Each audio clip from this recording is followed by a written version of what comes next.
The boardroom fell silent as Marcus Chen, CEO of Tech Central Industries, slammed his fist on the mahogany table.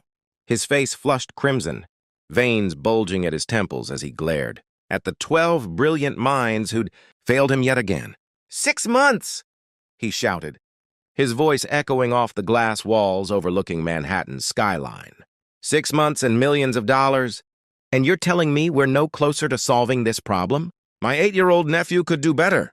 The engineers shifted uncomfortably in their leather chairs, avoiding eye contact. The algorithm was supposed to revolutionize renewable energy distribution, but a single coding error had corrupted the entire system.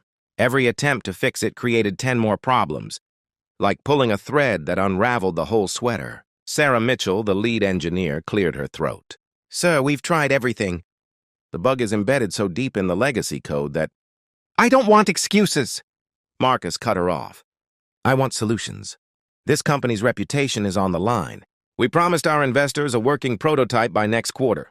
Do you understand what failure means? It means bankruptcy. It means 10,000 people lose their jobs.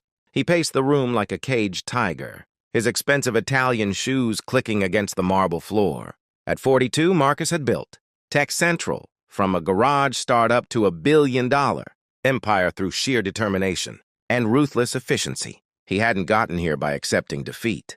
You know what? He said, spinning around with a bitter laugh. I'm so desperate I'll make an open offer. Fix this algorithm, and I'll personally write you a check for $200 million. Hell, I'll give it to anyone who can solve it. I don't care if it's the coffee lady or the guy who empties the trash. The engineers exchanged worried glances. They'd never seen their boss this unhinged. As the meeting disbanded, Marcus stormed to his office, loosening his tie. He didn't notice the small figure mopping the hallway outside the boardroom, a 12-year-old girl with intelligent dark eyes and her father's maintenance. Uniform 2 sizes too big, covering her school clothes. Maria Santos had been coming to work with her father, Roberto, since her mother passed away 3 years ago. With no family nearby and after-school programs too expensive, Roberto had no choice but to bring her along during his evening shifts. She'd do her homework in the break room, help her father with simple tasks, and stay invisible. That was the rule. Don't bother the important people. But Maria had been listening. For 6 months, she'd heard the engineers complaining in the hallways, leaving documents in the recycling bins, discussing their failures in the cafeteria. She'd seen the code, projections through the glass, walls during late-night sessions, and she'd noticed something they hadn't. Papa, she whispered, as Roberto pushed his cleaning cart past her. I think I know what's wrong with their computer problem. Roberto's weathered face creased with concern. Mija, no. We don't interfere. These are very smart people. We just clean. But Papa, they're stuck because they keep looking forward. They need to look backward. Roberto had learned never to underestimate his daughter. While other kids watched cartoons, Maria devoured library books on mathematics and programming. Her teachers called her gifted, a word that meant little when you lived paycheck to paycheck in a 1-bedroom apartment in Queens. But Roberto saw the spark in her eyes, the same spark her mother had before cancer took her away. What do you mean backward? He asked quietly. Maria pulled a crumpled piece of paper from her pocket covered in neat pencil marks. They keep trying to fix the new code, but the problem isn't new. It's in the original foundation code from 2019. See, when they migrated the system, they converted the date format. But they missed one variable. It's creating a cascade error every time the system tries to process historical data. They're not looking far back enough. Roberto stared at his daughter, then at the CEO's office door. Every instinct told him to stay quiet, to protect his job, to keep Maria safe from disappointment. But he remembered his wife's final words. Let her fly, Roberto. Don't let fear clip her wings. He took a deep breath. Wait here. Roberto knocked on Marcus Chen's door, his hand trembling slightly. The CEO looked up with irritation, ready to dismiss whoever dared interrupt his brooding.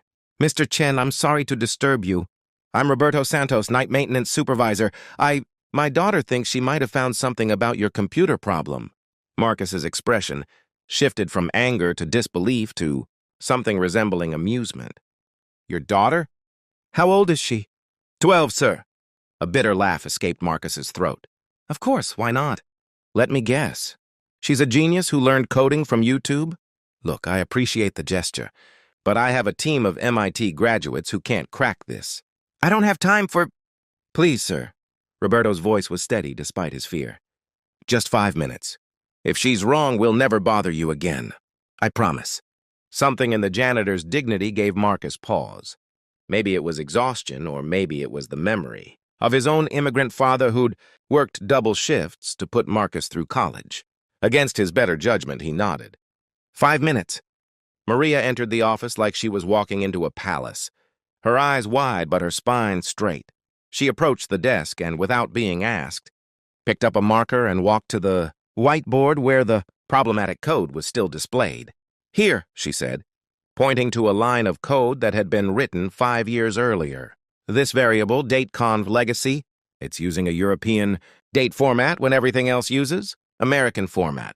When the system processes any data from before March 2020, it flips the days and months, which triggers the validation protocol to reject it as corrupted, which cascades through all dependent functions. She drew a quick diagram showing how the error propagated. Everyone's been trying to fix the downstream effects, but if you just correct this one variable in the legacy code and run a single backward compatibility check, the entire system should stabilize. Marcus stood frozen, staring at the whiteboard. His mind raced through the implications.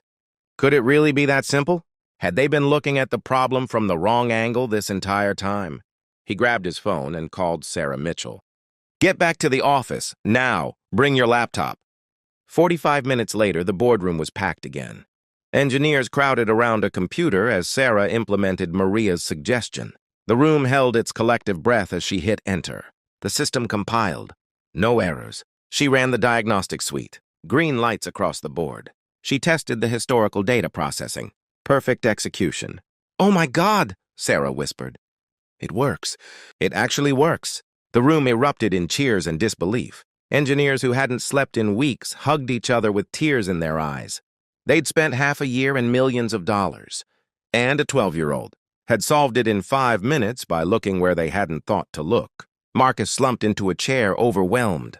He looked at Maria, who stood quietly beside her father, trying to understand the commotion she'd caused. How did you see it? He asked her. Maria shrugged. I guess. I wasn't looking at what was broken. I was looking at what changed. My mom used to say that when you lose something, you don't keep looking where you've already looked. You go back to where you last had it. Marcus felt something crack inside his chest. The armor he'd built over years of corporate warfare. This child, who had every reason to be bitter about life's unfairness, had just saved his company. Not for money or recognition, but because she saw people struggling and wanted to help. He pulled out his phone and made a call to his lawyer, then to his bank. When he turned back to Maria and Roberto, his eyes were damp. I made a promise, he said. $200 million to whoever solved the problem. Roberto raised his hands in protest. Mr. Chen, we don't want... Please, Marcus interrupted gently. Let me finish. I'm setting up a trust fund in Maria's name. $50 million for her education and future. The rest is going to establish the Elena Santos Scholarship Foundation. He looked at Maria. Your father told me about your mother. This foundation will support children like you, brilliant minds from families who can't afford to nurture their gifts. Full scholarships, mentorship programs, everything needed to let them soar.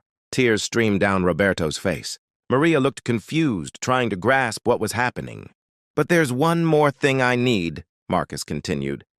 Roberto, I want to offer you a position as Director of Facilities and Community Outreach. We need people who understand what real dignity looks like. And Maria, if you're willing, I'd like you to join our Youth Advisory Board.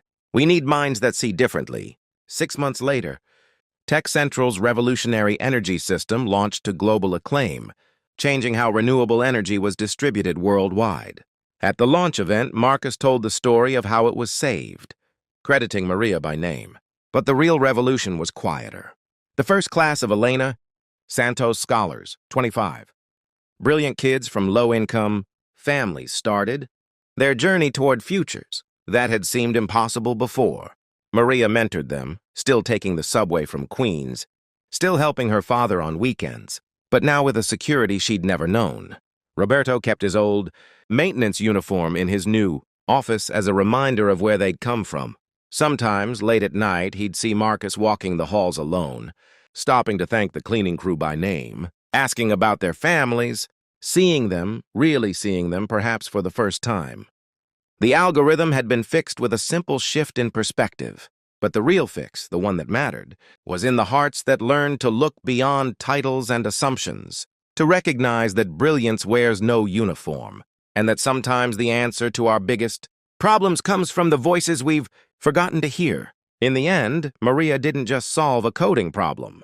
She reminded an entire company, and eventually, through their story, thousands of others, that humanity's greatest breakthroughs come not from those who think they have all the answers, but from those humble enough to learn from anyone, even a janitor's daughter doing homework in a break room, seeing what everyone else had missed because she was never taught that she shouldn't look.